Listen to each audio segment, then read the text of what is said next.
Sir ஒரு காலத்தில் வந்து ப்ரொடியூசர்ஸோட ரிக்வஸ்ட் ஒன்று இருக்கும்ல சார். அதாவது என்னென்னா, தம்பி இந்த மாதிரி கதைகள் நல்லா ஓடுது, இதை நம்ம படமாக பண்ணலான்னு சொல்லிட்டு ஒன்று இருக்கும்ல. இப்போ நீங்கள் ஒரு தயாரிப்பாளர்களாக இருந்ததுனால ஒரு விஷயம் கேட்குறேன். ஃபார் எக்ஸாம்பிள் வந்து நான் மனசுக்குள்ளே நினச்சிருந்த ஒரு விஷயம். இப்போ இந்த கோவை தம்பி அவர்கள் இருக்கார் இல்லையா, கோவை தம்பி அவர்கள் ஏகப்பட்ட படங்கள் எடுத்திருக்கார். இப்போ அவர் வந்து நான் பாடும் பாடல் படத்தில் வந்து பார்த்தீங்கன்னா, மோகன் அம்பிகா பாடிட்டு இருப்பாங்க, மோகன் ஆக்சிடென்ட்டில் சாகிற மாதிரி ஒரு காட்சி வரும். இந்த காட்சி வந்து பெரிய ஹிட் ஆச்சு அந்த பாட்டு. ஆமாம், அந்த பாடவா உன் பாடலைங்கிற பாட்டு வந்து பெரிய ஹிட். ஸோ இப்போ மணிரத்னம் சார் அடுத்தது வந்து அவர் ப்ரொடியூஸ் பண்ணார் இதே கோயிலில் சேம் சுச்சுவேஷனு. மோகன் பாடும்போது அம்பிகா இறந்துருவாங்க. இப்போது கண்டிப்பாக இது எழுதப்பட்ட ஒரு கதை அல்ல, இது வேண்டுகோளுக்கு இணங்க எடுக்கப்பட்டது. ப்ரொடியூசர் சொன்ன தம்பி அந்த மேட்டர் வந்துட்டேன். இது காலகாலமாக ஃபாலோ ஆகிட்டு இருக்குன்னு நான் நினைக்கிறேன் சார். அதை பற்றி நீங்கள் என்ன நினைக்கிறீங்க? அதாவது நீங்கள் சொன்ன மாதிரி ஒரு ட்ரெண்டு. இப்போ சின்ன தம்பி வந்தப்போ 3 அண்ணன் ஒரு தங்கச்சி அப்படின்னப்போ எனக்கு தெரிஞ்சு பாண்டித்துறை, படித்துறை, கிழக்குக்கரை எல்லாமே ஒரே கதை தான். 3 அண்ணன் ஒரு தங்கச்சியை பொக்கிசமாக பார்த்துக்கிறாங்க அப்படிங்கிறது ஒன்று இருந்தது. இது ஒரு ஃபார்மேட்டாகவே இருக்குது. அந்த ஒரு ஃபார்மேட்டை வந்து பிரேக் பண்ணல அப்படின்னு. அது காரணம் என்னென்னா, அந்த படங்கள் வியாபார ரீதியாக வெற்றி அடைஞ்சுது. இப்போ இந்த பேன் இண்டியா படத்துக்கும் என்ன சொல்கிறேன்னா, வியாபாரிகள் டிசைட் பண்ணுறது. அதாவது ஒரு தயாரிப்பாளர்கள் சொல்லி இது வியாபாரமாகும், வியாபாரப்படுத்தணும், அதனால் நீங்கள் இதெல்லாம் பண்ணுங்கள் அப்படிங்கிற ஒரு குற்றச்சாட்டு இருக்குது. இது வந்து ஒரு டைரக்டர்ஸ் மட்டுமே நினைக்கிற ஒரு விஷயம் இல்லை. தயாரிப்பாளர்களும் அந்த மாதிரி வந்து நிறைய ரிக்வெஸ்ட் பண்ணி கேட்குறாங்க, இது வெற்றி அடையுது, இந்த மாதிரி பண்ணுங்கன்னு. தயாரிப்பாளர்கள் வந்து ஒரு ஃப்ரீ ஃப்ளோ ஆஃப் மைண்ட்.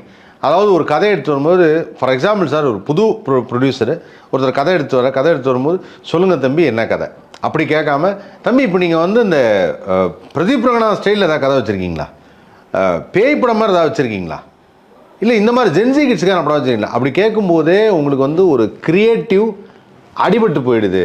அவருடைய சொல்ல வந்த கதை நீங்கள் சொல்ல போனால் சிறைங்கிற அந்த படம் இன்றைக்கி ஏன் நம்ம பாராட்டுறோம் அப்படின்னா, இந்த கதையை சொல்லும்போது என்ன தம்பி போலீஸு கேஸுன்னு இன்றைக்கி ட்ரெண்டே வேறு அப்படின்னு யாராவது சொல்லியிருந்தாங்கன்னா கண்டிப்பாக அந்த படம் வந்திருக்காது. உண்மையிலேயே வந்து அதுக்கு 7 ஸ்க்ரீன் ஸ்டுடியோஸ் அவருக்கு வந்து லலித்குமார் அவர்களுக்கு நன்றி தெரிவிச்சோன்னா இப்படி ஒரு படத்தை ப்ரொடியூஸ் பண்ணது இல்லைங்களா. அப்போ இது வந்து எப்போ இது மாதிரி மாறும், இது ஏன் இந்த மாதிரி மாறுச்சு, ஒரு தயாரிப்பாளர்கள் சைடில் ஏன் இந்த மாதிரி மாறுச்சு, அதை பற்றி நீங்கள் என்ன நினைக்கிறீங்க? இல்லை சார், நீங்கள் வந்து ஒரு தயாரிப்பாளராக இருக்கிறவர் எப்போவுமே வியாபார நோக்கத்தில் சார் படம் பண்ணுவாங்க. வியாபாரம் பிஸ்னஸ் போட்ட காசு வந்து திருப்பி எடுக்க முடியுமாங்கிற நோக்கங்கள் வந்து இன்றைக்கி இருந்துச்சு, அன்னைக்கு இருந்துச்சு. ஆனால் என்னென்னா இந்த ஒரு நான் சொல்கிற வர விஷயம் என்ன அப்படின்னா, ஒரு படைப்பாளின்னு இருக்கார் இல்லையா, அவர் காம்ப்ரமைஸ் ஆக மாட்டார். இப்போ நீங்கள் ஒரு பாரதி ராஜாவோ, ஒரு பாலச்சந்தரையோ, ஒரு பாலு மகேந்திராவையோ, ஒரு வந்து எப்படி சொல்கிறது மிஸ்கினியோ, ஒரு பாலாவையோ வந்து நீங்கள் வந்து ஒரு லிங்குசாமியோ நீங்கள் காம்ப்ரமைஸ் பண்ண முடியாது. அவங்கள நீங்கள் காம்ப்ரமைஸ் பண்ண, அவங்களுடைய படைப்பு அவங்க நினைக்கிற மாதிரி சொல்லணும் தான் வருவாங்க, அது நினைக்கிற மாதிரி தான் சொல்லுவாங்க. அந்த படைப்பாளி வந்து காம்ப்ரமைஸ் ஆகக்கூடாது. நீங்கள் வந்து இன்னைக்கு வந்து படைப்பாளிகளே இல்லை, இன்னும் சொல்லப்போனால் படைப்பாளிகளே இல்லை, நல்ல கதைத்திறன் உள்ள ஆட்களே இல்லை. கதை வந்து கிரியேட் பண்ணக்கூடிய கிரியேட்டிவிட்டி இருக்குது பார்த்தீங்களா, அதுவே செத்து போச்சு. நீங்கள் சொன்ன மாதிரி பார்த்தீங்கன்னா இந்த படம் ஓடிச்சு, அந்த படத்தை ஃபார்முலா எடுப்போம். பிரதீப் ரங்கநாதன் இந்த படம் வந்து டியூட் ஓடிச்சு, டிராகன் ஓடிச்சு, லவ் டுடே ஓடிச்சு, அப்போ நம்மளும் லவ் டுடே ஓடுற மாதிரி. இப்போ ஒன்றுமே இல்லை, எனக்கே வந்து நிறைய கால்ஸ் எல்லாம் வரும்போது ஒரு கதை வச்சுருக்கேன் சார்னு சொல்லுவாங்க. சரி என்ன மாதிரி பேட்டர்ன் சார் அப்படின்னா, சார் இது பிரதீப் ரங்கநாதன் நடித்தா நல்லாயிருக்கும் சார், அந்த டியூடு மாதிரி அப்படின்வாங்க. இப்போ நீங்கள் லப்பர் பந்து ஓடிச்சுன்னு வச்சுங்க, இந்த லப்பர் பந்து பேட்டர்னில் வந்து ஒரு கிராமத்தில் ஒரு கதை சார் அப்படின்வாங்க. பார்க்கிங் மாதிரி வந்து பிரமாதமாக இருக்கும் சார்னு சொல்லுவாங்க. நீங்கள் ஒரு படத்தை ஏன் கம்பேர் பண்ணிக்கிறீங்க? உங்களுடைய கதையை, உங்களுடைய கிரியேட்டிவிட்டியை என்னங்கிறத நீங்கள் சொல்லுங்கள். அது வந்து தயாரிப்பாளர்கள் வந்து எப்போவுமே லாப நோக்கத்தை தான் எடுப்பாங்க. ஆனால் வந்து இந்த படைப்பு கொடுக்குறவங்க அவங்க வந்து அழுத்தமான படைப்பை கொடுக்கணும்னு நினைக்கணும். சரியான படைப்பாளிகள் இல்லை இன்னைக்கு.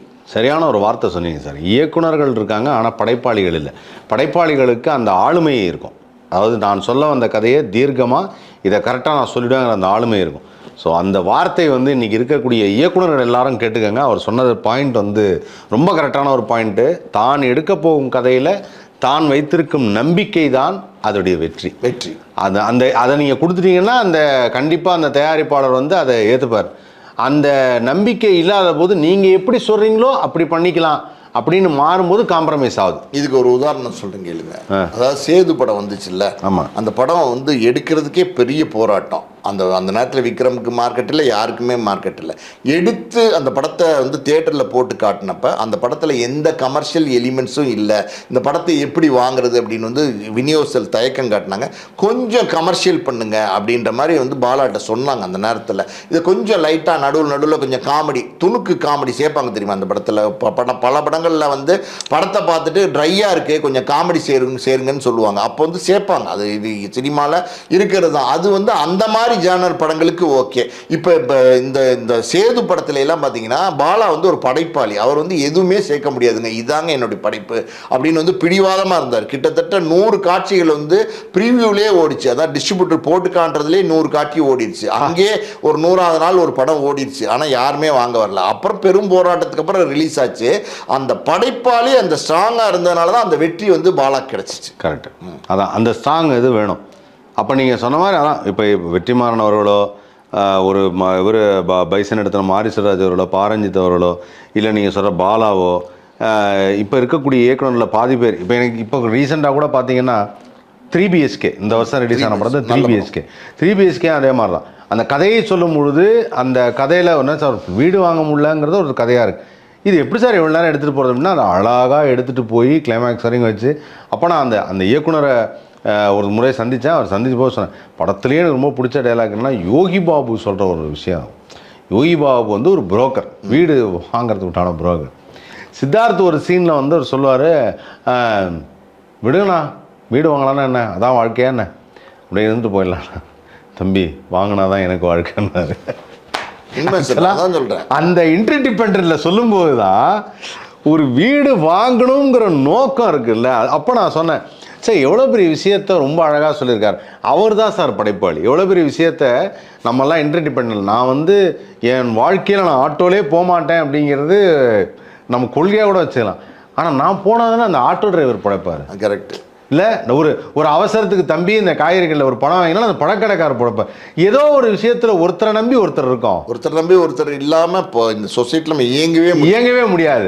அதை ரொம்ப அழகாக அந்த ஒரு டைலாக் சொல்லியிருந்தார். எனக்கு அது மாதிரியான படங்கள் இந்த வருஷத்தில் வந்ததில் வந்து எனக்கு அந்த மெட்ராஸ் மேட்னி, அதே மாதிரி நீங்கள் சொன்ன மாதிரி கதை, Sirai, Madras matinee, Aaromale, 3BHK, bun butter jam, இது எதுவுமே இல்லை சார்.